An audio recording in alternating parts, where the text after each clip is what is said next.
I love racing. I mean, otherwise I wouldn't be on the simulator at home doing other kinds of stuff. But that's exactly the thing. I also like to do other kinds of racing, not only Formula One. I like to be competitive, I like to win. But if you can't fully motivate yourself to get to every race, then I think that's the point where you have to question yourself, do you really want to continue? Welcome back. It has been a while, and I'm back with a very important and rather serious question for you, fellow F1 fans. And that question is, has Formula One been knocked off the top step of the global motorsport podium? Even Max Verstappen himself has said publicly that it's really not that exciting to win races this easily anymore, and he's not that concerned about just continuing to win championships in that fashion. He's even said publicly that he's not really sure if his future in the long term resides in Formula One. So that is what I'm here to discuss with you today. And before we get into it, drop a comment down below and tell me, have you as a motorsport fan found yourself wanting more than what you're getting from Formula One and going and seeking it from other series? Is it IndyCar? Is it NASCAR? Is it LeMans? Did you watch LeMans recently? I want to know if Red Bull dominance and all of the other things we're going to chat about today are driving you away from Formula One. So drop a comment down below and let's get into it.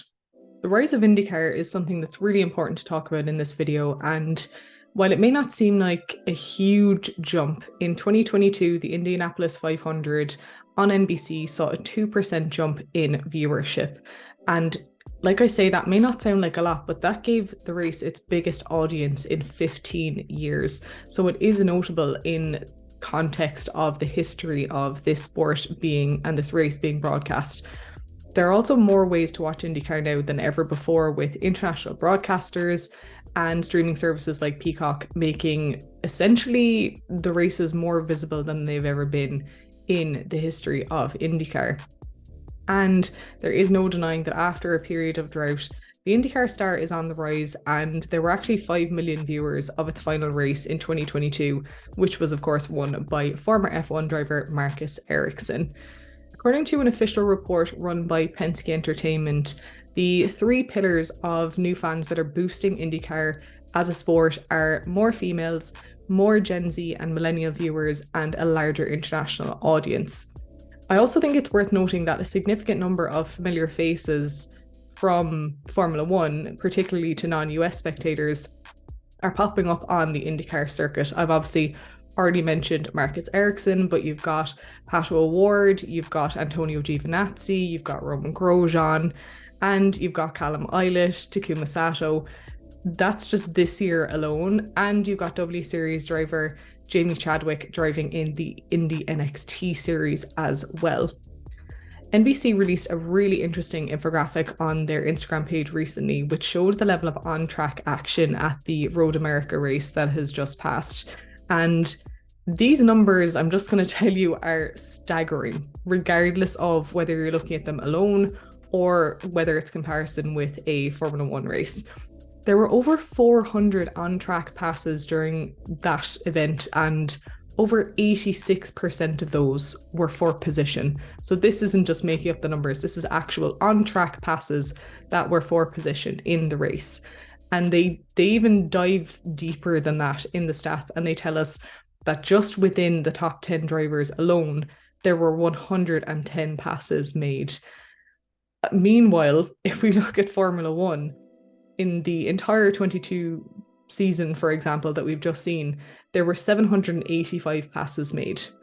And that's talking about 22 races. So across 22 races, Formula One only achieved 341 more passes than were achieved by IndyCar in the Road America race.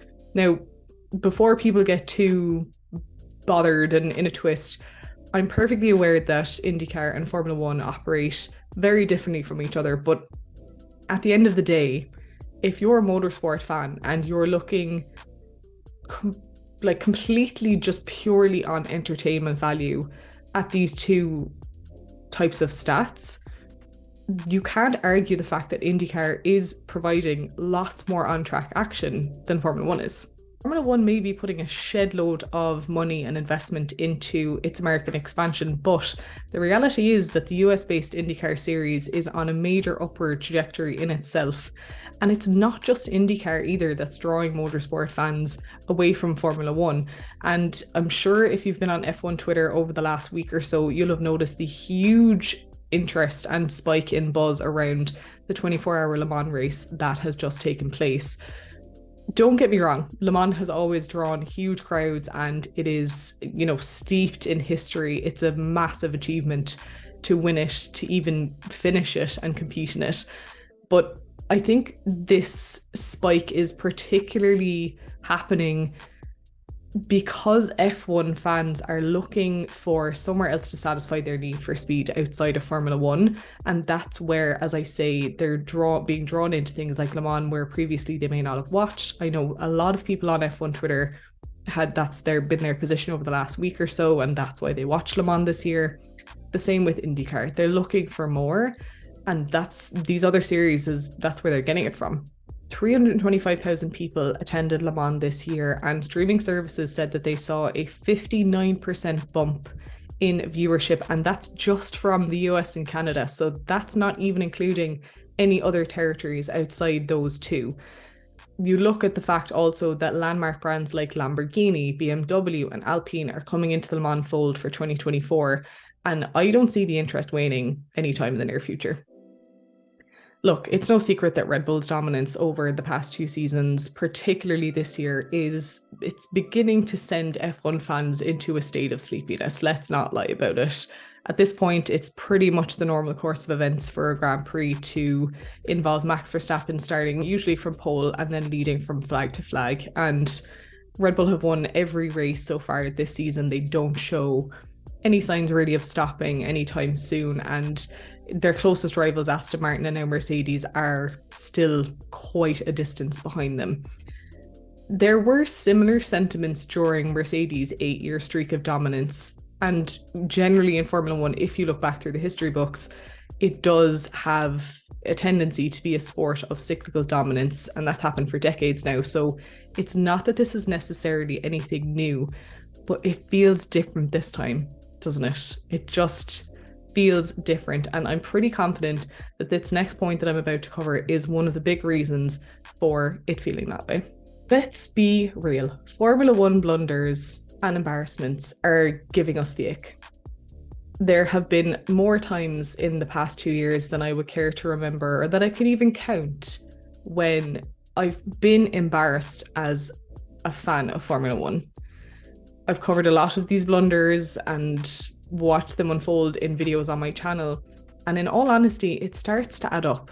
Whether it's Mohammed bin Sulayem making dodgy or inflammatory comments, the truly ridiculous saga of Sir Lewis Hamilton's jewellery collection, the marshals and the tractor on track in Suzuka.